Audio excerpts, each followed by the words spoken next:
Yeah, go for it.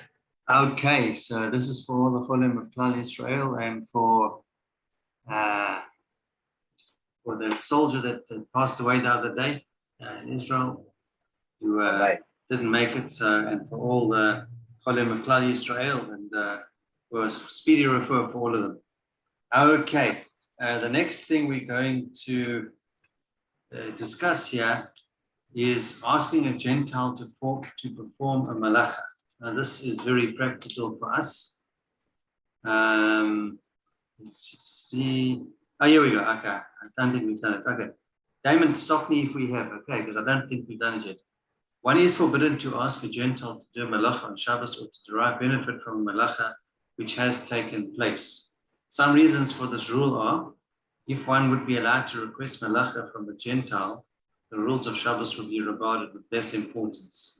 This could then lead to a temptation to do a malacha oneself. If on Sabbath, on Shabbos, one must refrain from conversation which relates to business or weekday activities, since your Sabbath dialogue should not be like your weekday dialogue. And this comes from Yeshaya chapter 58, verse 13. To request malacha is to engage in conversation of a prohibited type. Asking another person to be one shaliach is tantamount to doing the activity yourself. There are exceptions. It's like 8 exceptions. Okay, the following circumstances it is fully permitted to ask a Gentile, to do a malacha and to benefit from it. A, for a sick person, to cook for a patient and to extract an aching tooth. B, to turn on a heater in the cold weather, since everyone is considered a sick person in cold weather. To save a Sefer Torah, mezuzah, a holy book, from destruction. To relieve an animal from pain, that is, milk a cow. For a pasik reisha, for example, one may ask a Gentile to open a fridge door, even though it will turn on the light. To prevent desecration of Shabbos, for example, to request repair broken fencing or a cable, which is part of an Erev's boundary. And G, between sunset and nightfall, shkia, on Friday evening for a mitzvah or pressing needs. For example, to light candles, which one failed to do beforehand. And one thing they didn't mention in the examples, it spoke about a heater in the cold weather. That also applies to an aircon. That happened at Sunny Road. We asked the guy Johannes, kind of a nice guy, has been working for the shul for years. In the height of summer, you can ask him directly to switch on the aircon for the tehillah. The same thing applies. That was also the same thing. Yeah, you see, you get that, and they can ask him to do it. Or if the generator come on, normally the guards know, but if they don't wake up, then someone will go tell the guy to switch on the generator. Yeah. So, but you can't ask the let's say someone else for you, switch on put Netflix on for you, or put on the TV, or or make you a cup of coffee. It's not a pressing need. You're saying if it's the Kehillah, you can ask directly. Otherwise, you can ask directly for an individual. Is that what you're saying? Because it's a need, and there's sorrow. There's sorrow means suffering. There's just discomfort, and it's you are allowed to, like in a shul. So you can't get a guy to drive you around everywhere on Shabbos. No. Just checking. Okay, that's fine. If you need to go somewhere urgently, only if there's a non-Jew to take somebody to a hospital. Instead of a Jew, then you can have just a Jew should do it anyway. But if a non-Jew's around, let him rather do it. You know what I mean? Yeah. But you can use a Jew anyway. But it's going to be a pressing need. Use a Jew, though. So that you can. So if it's a life and death, it's never a problem. Anything life and death, you can address it.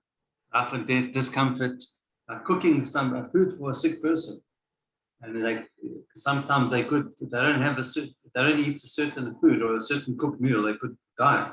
That's v'chalila. So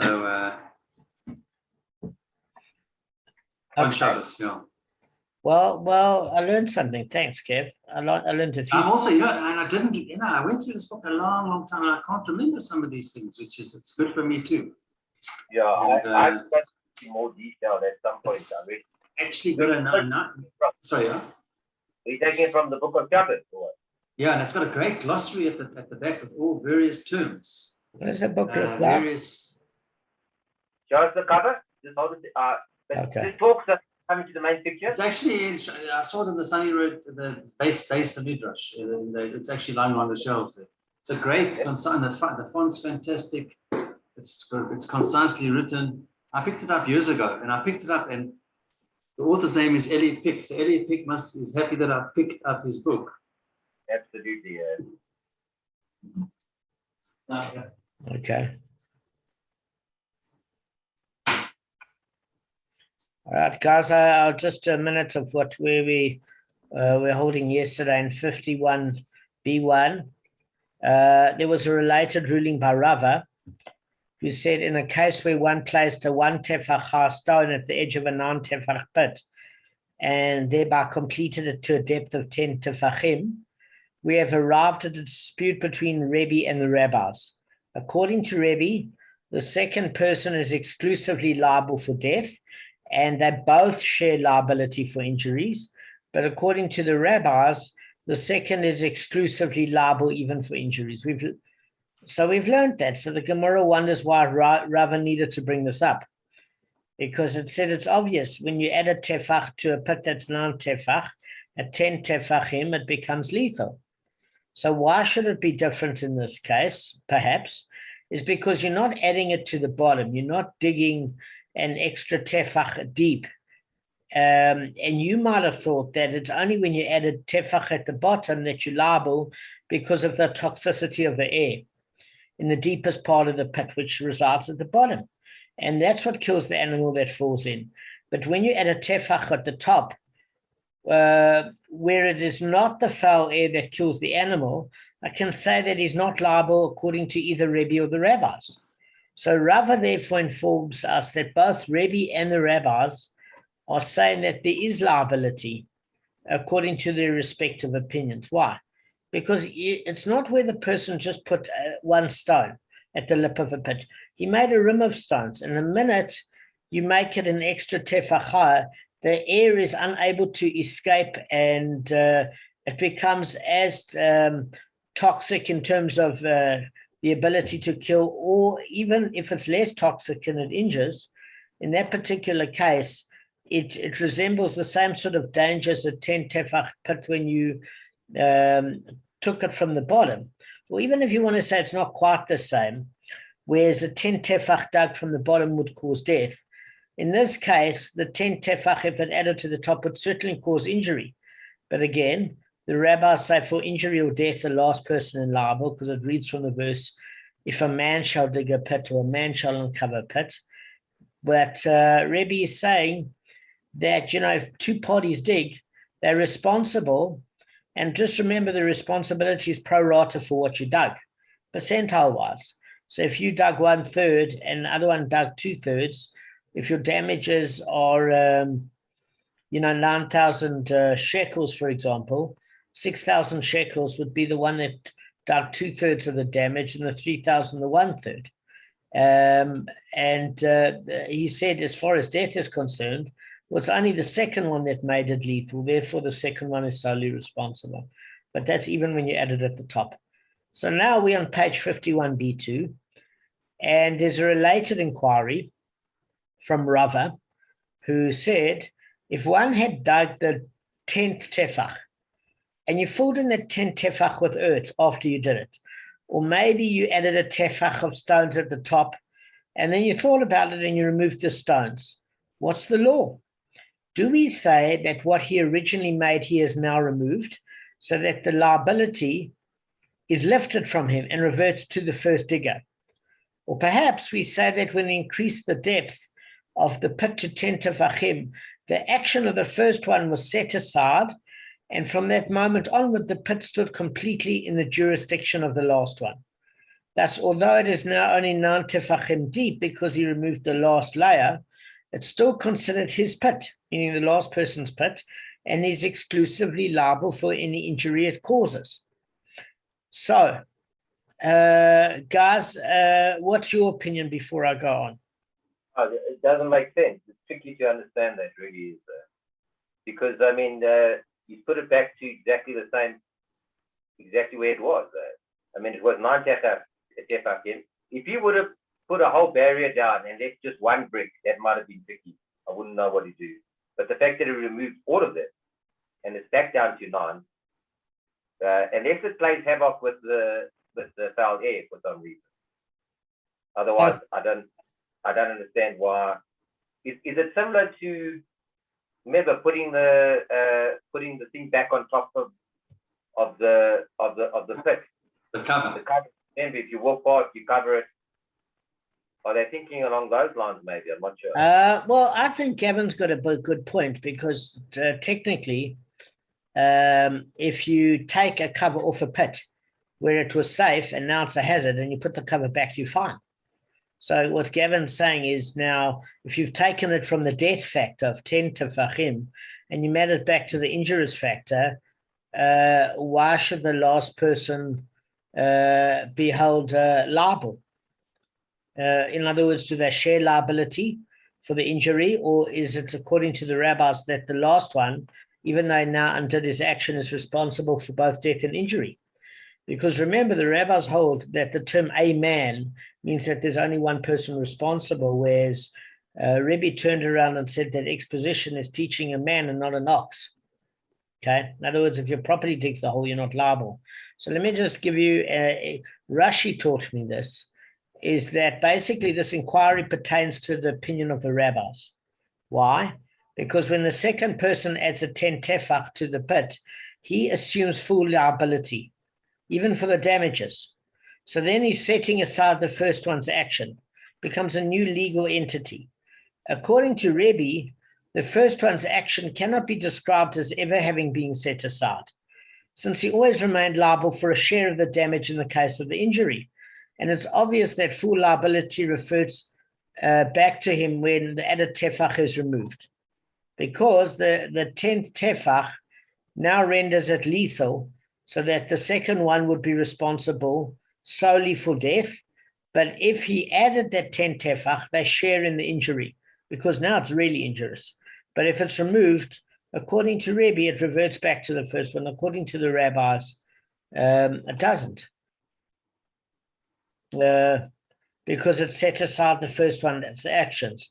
I don't understand, but the Gemara said, as far as that's concerned, Gemara offers no resolution to the inquiry, but concludes, let it stand. But no one's quite sure about it. Yeah, well, neither was the Gemara, so it said, let it stand. We don't know if in that case it holds by Rebbe or the rabbis. We don't know. Yeah, I think, Damon, just to add just one point. Sure. My thinking maybe where the rabbi is coming from, because it changes to a different entity, it might not revert back to the original entity, because you might make a mistake when you. I know it's very simplistic with this one layer, but if you got like a whole construction site and you add a layer and then you remove it, you might not remove it correctly, and that original layer might not be the same. Even this guy, when he added the layer, it might have impacted the interior of the pit, and when you removed it, you might have affected it, and that's maybe why that legal entity remains his, because he's been playing around with it. He took over the entity, and he still, by removing it, he's still the owner of it. He's still his entity. That's I'm guessing, but that's kind of what I'm thinking. It's possible. I mean, if you're not talking about the stones around, it says whether you add a tefach at the bottom or the top. So I would say maybe if you add a tefach to the bottom, and then you loosen all the soil, and then if you throw soil on top, it's still quite foul. Even if the height impact isn't as dangerous, you still upset the soil composition and the toxicity of the particles in the air. It's possible. All right. So the Gemara doesn't know if we're going to hold by Rebbe or the rabbis there. So it says we're not sure, let it stand. So now we're going to another issue. Rabba bar Chana. So there's two. It's basically Rabba bar Chana. There's two bars in it. Said in the name of Shmuel bar Mata, if one digs a pit 8 tefachim deep and 2 of the 8 tefachim are filled with water. Okay? And an animal falls in and dies from the foul air. The digger is liable. Why? What's the reason? Because we have learned that a pit must be 10 tefachim deep in order for the digger to be liable for the animal's death. So we're confused because the pit now is 8 tefachim deep and 2 of the 8 tefachim are filled with water. But that's not enough to reach 10. So why are you liable for the animal's death? Because we learn a different principle. We learn that every tefach of water is equal to 2 tefachim of dry land in the degree of foul air that it generates. So if you have 8 tefachim and 2 tefachim water, 2 tefachim water is equivalent to what, guys? Correct. And 8 tefachim, if you take away 2 tefachim, you've got 6 tefachim of actual air. Are you with me? So you've got 6 tefachim of air, and then you've got an extra 4 tefachim of foul air. So that equals 10. So it's equivalent to a 10 tefach pit that is dry. Is it because water becomes infected, maybe? Yeah, but they say twice as infected as normal air. So in other words, 1 tefach of water is equivalent to 2 tefachs of foul air in dry land. So anyway, you've got a pit that's 8, 2 of it is water, so you're left with 6 of dry land, and then 2 tefachim of water, which is equivalent to 4 foul air of dry land. So 6 and 4 is 10. So that's why you pay for liability. That's very straightforward. So now there's a question on that. Kev, do you get it? Yeah, because water is considered double. That's the 6 tefachim plus 4 makes 10. Then correct. So water is considered twice as foul in terms of toxicity as dry land. Foul. Okay. Like foul air, like toxic. Yes. So in other words, the pit is 8, so we're too shy from being lethal. And then if you've got 8 and 2 of those tefachim are filled with water, the pit is now down to 6 tefach of air, of polluted air, so to speak. And then the 2 tefachim of water become the equivalent of 4 tefachim of foul air. So 4 plus 6 equals 10, and therefore you're liable for death. Is there anything, just to say something different? You know, in Sukkah, the wood principle with the bent wall or the space, you get, it's considered, you can use empty space or air to create, to finish your wall. And that's a kosher wall. So there could be a similarity here with that. Tell me how. Principle. Tell me how. In Sukkah. No. Tell me how it relates. Yeah. Because it's adding. It's if the wall is, it's got to be a minimum height. I think maximum height is 10 amot, and minimum height I think is 3.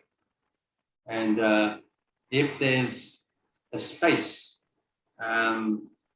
of air like this, I don't know how to explain it.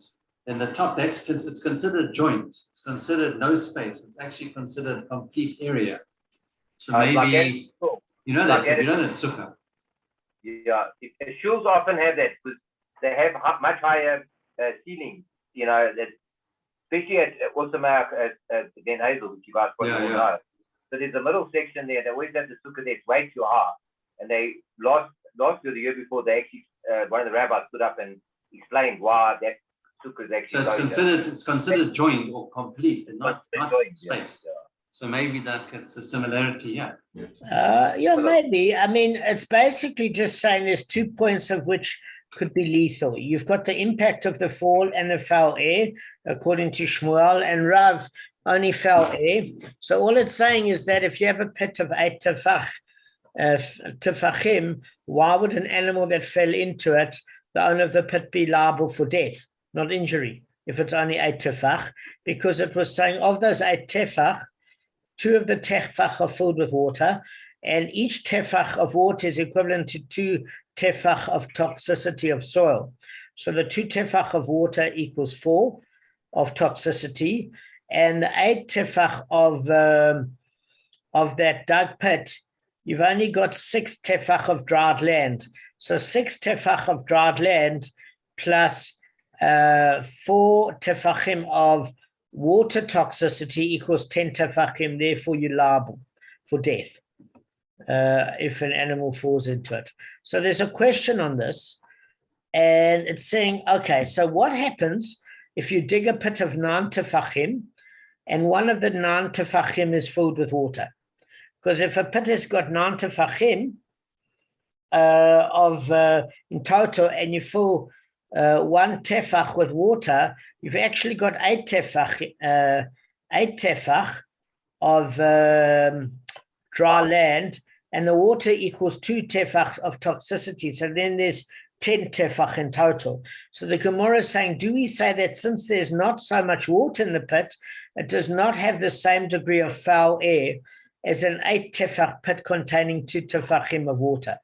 So what they are saying is, listen, that would also reach a total of 10 tefach. Okay, but do you need a certain amount of water to double the level of toxicity compared to foul air?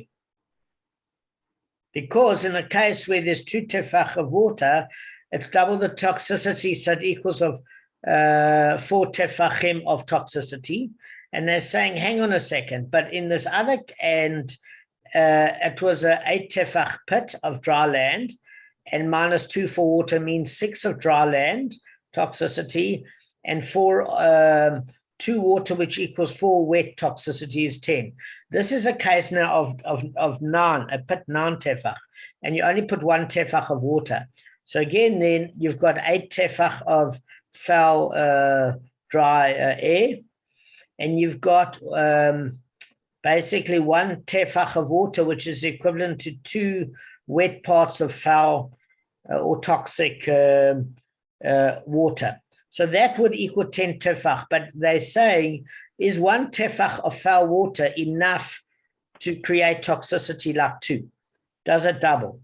Does it go from 1 to 2? That's the question of the Gemara. So they're saying, is that okay? Or perhaps we say that since the pit is deeper than the 8 tefach pit, it does have the same degree of foul air, even though it contains less water. So it's saying that maybe even if there's less water, the deeper pit now contains a lot of toxicity of dried air. So there's a further inquiry. If one digs a pit of 7 tefachim, and 3 of the 7 tefachim are filled with water, so 7 tefachim of dry land, and you minus 3, you've got 4 dry land tefachim, right? And then 3 tefachim of water equals 6 wet tefachim. So 6 equals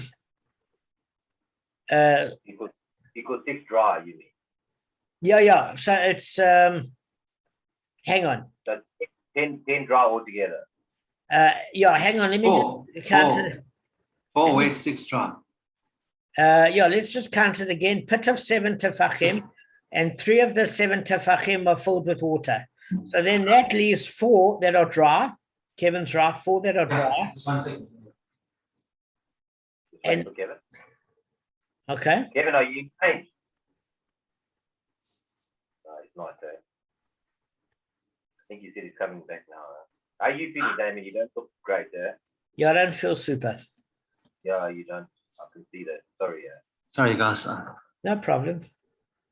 Okay, so Kevin's got it right. There's a pit that's 7 tefachim, and 3 of, oh dear. Carry on. I want to show you something. I've got a nice joke here. Okay, we'll get to the joke right now. Let's just get through the formula. Just give me 1 sec, Kev, 1 sec. So 7 tefachim a pit. Okay, 3 of those tefachim are with water. So that leaves, Kevin, 4 dry tefachim of foul air, and the 3 tefachim of water, it doubles. So that becomes 6 tefachim of foul water. So 6 tefachim plus 4 tefachim of dry air is 10 tefachim. So what we want to know is, yes, it is a depth of 10, equivalent in theory. And do we say that because the pit now is not as deep, it doesn't have that degree of foul air? So the two questions that are asked in summary is, if there's not enough water, does that affect the level of foulness of the water? If there's not enough dry air, does that affect the foulness of the air?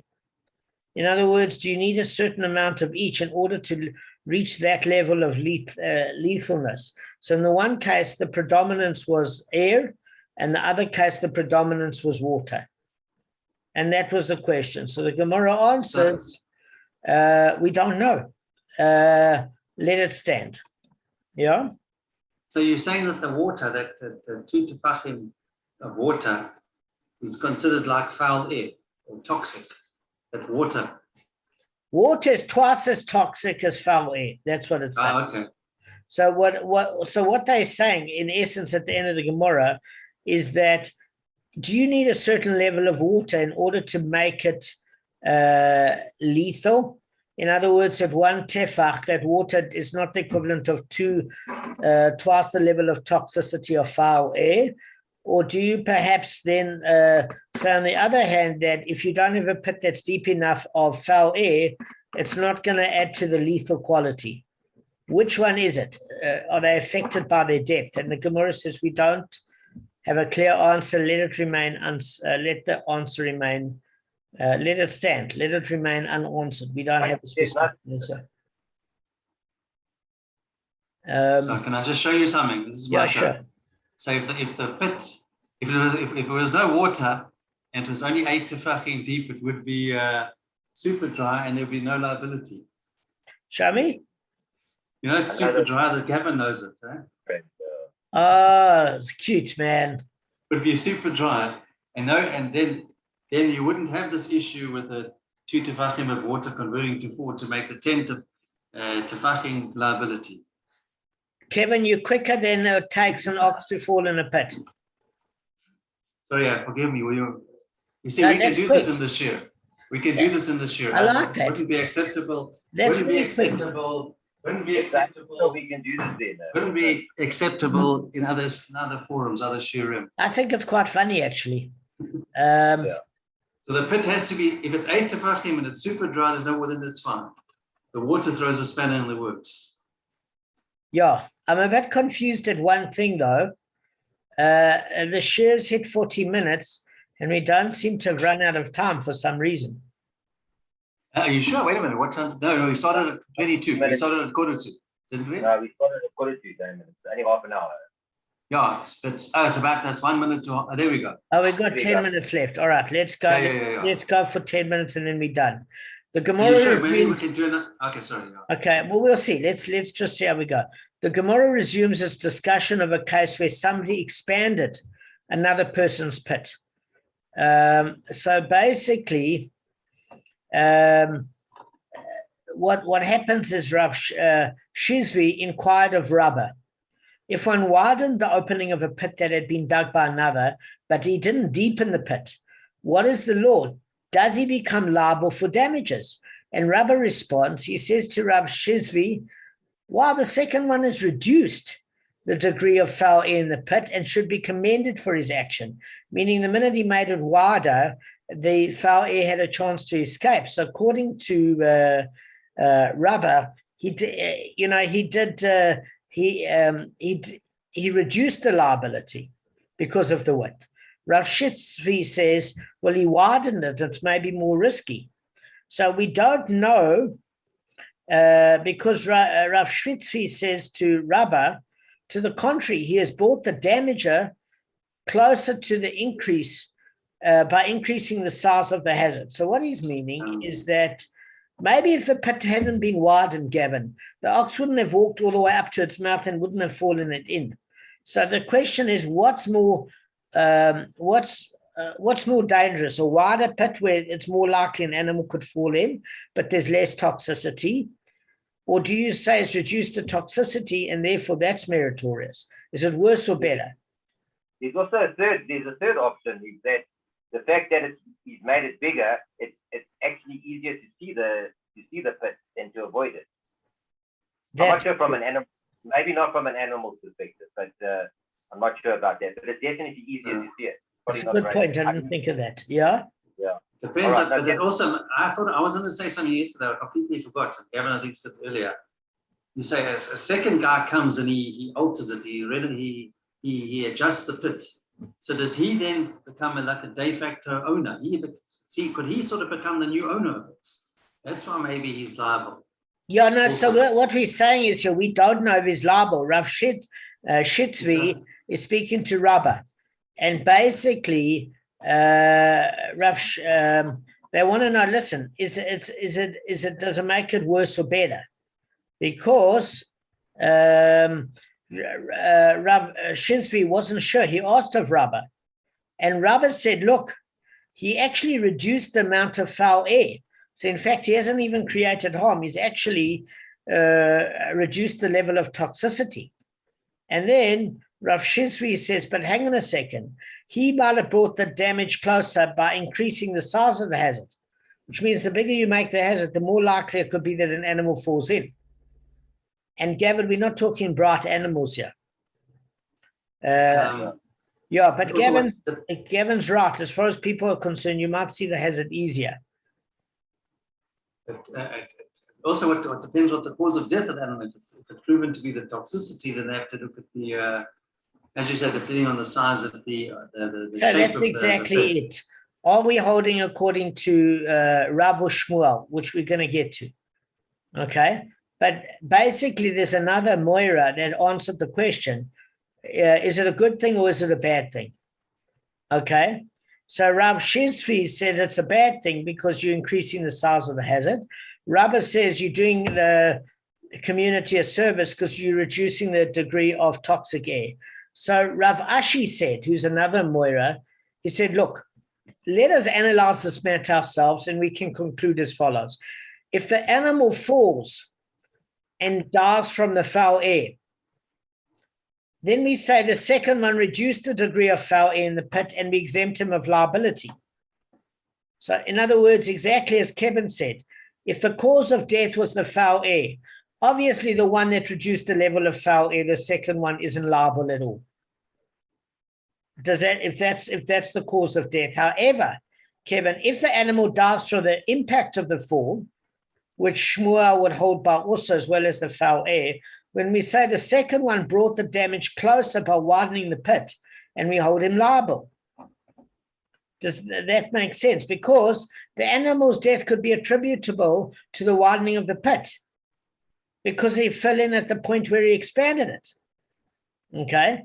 So that's the way to reconcile it. However, what's interesting is there's another interpretation of Rav Ashi, and this does make sense. Some say it as follows. Rav Ashi said, let us analyze this matter ourselves, and we can conclude as follows. If the animal falls into the pit from that side, which the second dig expanded it, he brought the damage close and we hold him liable. But if he falls from the other side, then why? He reduced the foul air in the pit and we exempt him.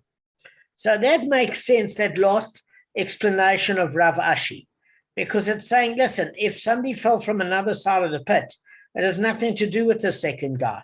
In fact, if anything, he reduced the level of toxicity in the pit, but if he fell from the size which was altered by the second person, according to Rebbe, would share the liability. According to the rabbis, the second one would be fully culpable. And according to the impact level, Shmuel says you're culpable, but according to Rav, if the foul air was still toxic or injurious enough, then the second person would have to, I don't know if they'd have to pay or share it or whatever, but yeah, that makes sense. I think we can end off at this note. What do you think, guys? I don't want to leave Arthur too far behind. Yeah, I'm happy, and you look finished. You're feeling okay, Damon? So not 100%. But giving the shirt anyway. No, thank you. For Thanks. I wish you all better, hey? You too, Damon. Drink a lot of water, and All right. I don't know what else to take. But